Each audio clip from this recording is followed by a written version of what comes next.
Hey guys, in this video we're going to go over how to cancel an Apple payment.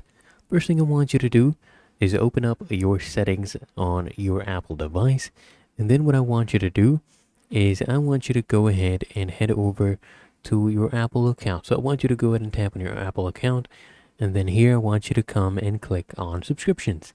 Now here you'll see all your active subscriptions. Identify the one you want to cancel. Let's say you want to cancel this iCloud one. You tap on that and then you just scroll down. You should see cancel subscription.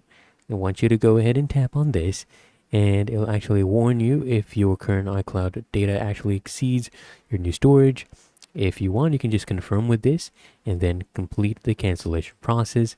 And as you can see right now, we are no longer having that plan. Since we don't have the cancel button, you can go ahead and check again. You should not see that as a automatic payment.